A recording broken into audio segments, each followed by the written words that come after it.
यीशु के जन्म से पहले जॉन बैप्टिस्ट का जन्म एलिजाबेथ और जकरयाह के घर हुआ था। जब दोनों की उम्र बढ़ गई तो एक स्वर्गदूत जकरयाह को मंदिर में एक बच्चे के जन्म का संदेश देने के लिए प्रकट हुआ, लेकिन वह इस पर विश्वास नहीं कर सका। फिर भी एलिजाबेथ गर्भवती हुई और एक बेटे का जन्म हुआ। उन्होंने उसका नाम जॉन रखा। वह प्रभु की दृष्टि में महान था और उसमें पैगंबर एलीजा के बराबर आत्मा और शक्ति थी। जॉन बड़ा होकर एक उपदेशक बन गया और उसने लोगों को अपने पापों के पश्चाताप का उपदेश दिया और उन्हें पानी में डुबो दिया, जिसे हम बपतिस्मा के रूप में जानते हैं। कई लोग जॉन से बपतिस्मा लेने आए और यहाँ तक कि यीशु ने भी उससे बपतिस्मा लिया। बपतिस्मा जॉन बैप्टिस्ट द्वारा प्रचलित एक नई अवधारणा थी। मुझे जॉन बैप्टिस्ट द्वारा प्रचलित बपतिस्मा के समान कोई पुराने नियम का अनुष्ठान नहीं मिला। यह एक नया अनुष्ठान था और नए अनुष्ठान का मतलब है बदलाव। लोग जॉन को सुनना पसंद करते थे और उनके कई अनुयायी और शिष्य थे। वह अधिक से अधिक लोकप्रिय होता गया और यह राजा हेरोदेस को पसंद नहीं आया। इसलिए उसने जॉन को जेल में डाल दिया। इसके अलावा जॉन ने राजा हेरोदेस का अपने भाई की पत्नी को अपनी पत्नी बनाने के लिए विरोध किया था। हेरोदेस की पत्नी हेरोदियास जॉन को नापसंद करती थी और उसे मरवाना चाहती थी। हेरोदेस के जन्मदिन पर हेरोदियास की बेटी ने नृत्य किया और यह देखकर हेरोदेस बहुत प्रसन्न हुआ। उसने उससे कहा कि वह जो भी मांगे वह उसे दे देगा। उसने तुरंत अपनी मां से सलाह मांगी और उसने उसे कहा कि जाकर मांग, मुझे यहाँ थाली में जॉन बैप्टिस्ट का सिर दे दो। राजा व्यथित था, लेकिन अपनी शपथ और मेहमानों के कारण उसने आदेश दिया कि उसकी मांग स्वीकार कर ली जाए। जॉन का सिर जेल में काट दिया गया और उसका सिर थाली में रखकर लड़की को दिया गया, जिसने बदले में उसे अपनी मां को दे दिया। जॉन की मृत्यु केवल एक सजा या हत्या नहीं थी, यह एक बलिदान था। जॉन का बलिदान किस बारे में था?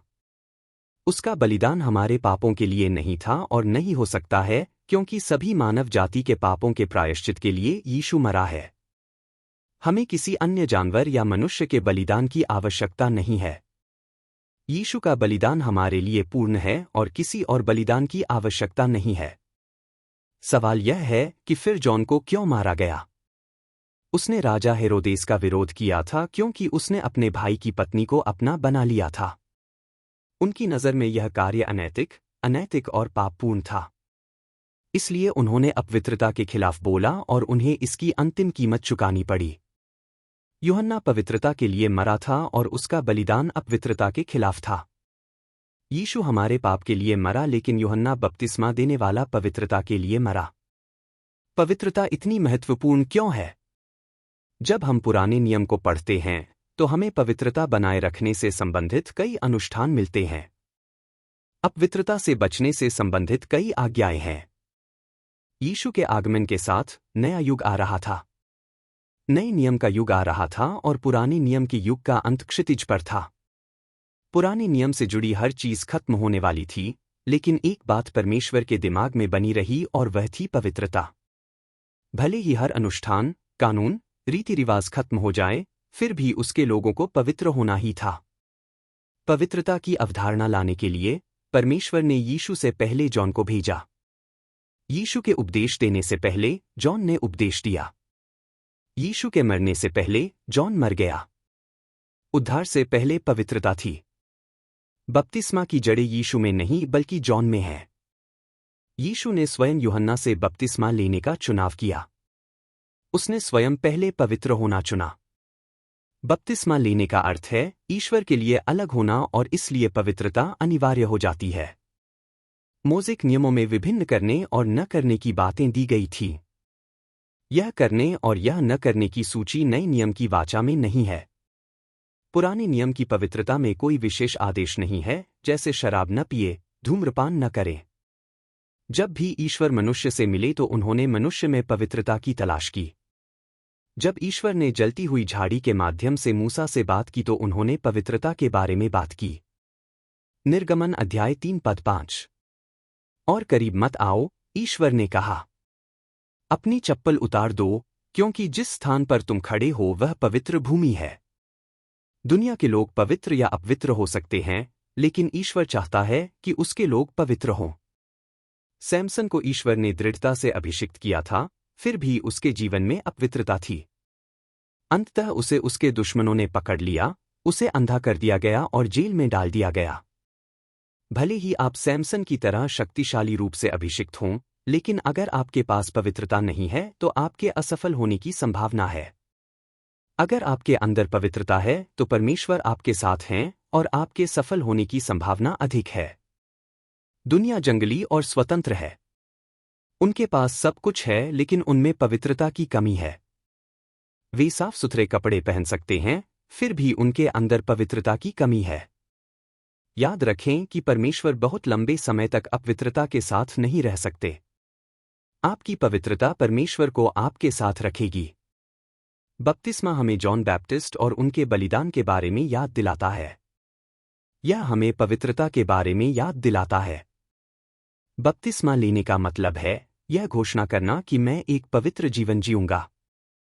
पवित्रता और उद्धार मुक्ति दो अलग अलग विषय हैं, लेकिन परमेश्वर के लिए इसे एक साथ रखना होगा। जैसे हम रोटी और मक्खन एक साथ खाना पसंद करते हैं, हालांकि दोनों अलग अलग सामग्री हैं, वैसे ही परमेश्वर पवित्रता और उद्धार मुक्ति दोनों को एक साथ रखना चाहते हैं। यह या तो पवित्र जीवन है या अपवित्र जीवन, कोई तटस्थ जीवन नहीं है। यीशु आपकी अपवित्रता के लिए नहीं मरा। कोई भी आपकी पवित्रता के लिए नहीं मर सकता। आपको अपनी पवित्रता बनाए रखनी होगी। यह संसार अपवित्रता से भरा है। यह इतना प्रचलित और आम है कि इसे पहचानना मुश्किल है। यह हर जगह है। अपवित्रता को पहचानने के लिए आपको बुद्धि की आवश्यकता है। लोग नहीं जानते कि अपवित्रता के कारण पवित्र आत्मा पहले ही जा चुकी है। भजन 51 पद 11। मुझे अपनी उपस्थिति से न निकाल या अपनी पवित्र आत्मा को मुझसे न छीन। इसलिए पवित्र आत्मा दूर जा सकती है। वह अपवित्रता के कारण दूर जा सकती है। परमेश्वर ने पुराने नियम और नए नियम दोनों में एक ही बात कही है, पवित्र बनो क्योंकि मैं पवित्र हूं। लेव्य व्यवस्था अध्याय 19 पद 2। यहोवा ने मूसा से कहा, इस्राएल की सारी मंडली से बात करो और उनसे कहो, पवित्र बनो क्योंकि मैं, तुम्हारा परमेश्वर यहोवा, पवित्र हूं। पहला पत्रस अध्याय 1 पद 15 से 16।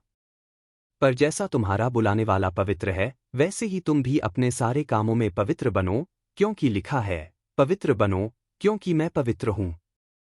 सभी अशुद्धता से दूर रहो। अपने जीवन के हर पहलू में स्वच्छ रहो। सतर्क और संवेदनशील रहो, यहां तक कि पैसे जैसी सामान्य चीजों को भी गंभीरता से लेना चाहिए। धन का प्रेम अपवित्रता ला सकता है। जब एक धनी युवक यीशु के पास यह पूछने आया कि वह कैसे सिद्ध हो और अनंत जीवन पाए, यीशु ने उससे कहा कि जाकर अपनी सारी संपत्ति बेच दे, गरीबों को दे दे और फिर उसके पीछे हो ले। ऐसा नहीं है कि धन बुरा है या यीशु को धन पसंद नहीं है। यह सिर्फ धन का प्रेम बुरा है और धन की चिंता आपको परमेश्वर से दूर रखेगी। जब आप बपतिस्मा लेते हैं तो इसका मतलब है पवित्र आत्मा का मुख्य कार्य चंगा करना, भविष्यवाणी करना, दुष्ट आत्माओं को निकालना या आपकी जरूरतों को पूरा करना नहीं है, उसका मुख्य कार्य आपको पवित्र रखना है। यूहन्ना अध्याय 14 पद 16। और मैं पिता से विनती करूंगा और वह तुम्हें एक और सहायक देगा जो सदा तुम्हारे साथ रहेगा। यहाँ पवित्र आत्मा को सहायक कहा गया है, कुछ बाइबल में इसे अधिवक्ता कहा गया है और कुछ में इसे सांत्वना देने वाला कहा गया है। पवित्र आत्मा आपका सहायक, अधिवक्ता या सांत्वना देने वाला कैसे हो सकता है जब वह मुख्य कार्य कर रहा है? जब वह लोगों को चंगा कर रहा है, उनकी जरूरतों को पूरा कर रहा है और इतने सारे काम कर रहा है, तो वह सहायक कैसे हो सकता है? वह मुख्य अभिनेता है और मुझे उसका सहायक होना चाहिए। लेकिन बाइबल कहती है कि पवित्र आत्मा सहायक है। सहायता किस लिए है? वह आपको पवित्रता बनाए रखने में मदद करता है। जब आपके जीवन में पवित्रता बनाए रखने की बात आती है, तो यह आप ही हैं जो खुद को पवित्र रखेंगे। ईश्वर आपको पवित्र नहीं बना सकता, वह केवल आपको पवित्र जीवन जीने में मदद कर सकता है। यह एक ऐसी चीज है जो आपको खुद करनी होगी। क्या पवित्र जीवन जीना इतना मुश्किल है कि ईश्वर को अपनी आत्मा भेजनी पड़े? हाँ, यह मुश्किल है। आपको यह भी एहसास नहीं होगा कि आप अपवित्र हो गए हैं। कोई और नहीं बल्कि सिर्फ पवित्र आत्मा ही जान पाएगा कि आप अपवित्र हो गए हैं। वह आपको आपकी अपवित्रता का एहसास कराएगा और इसलिए आपको इसे साफ करने में मदद करेगा।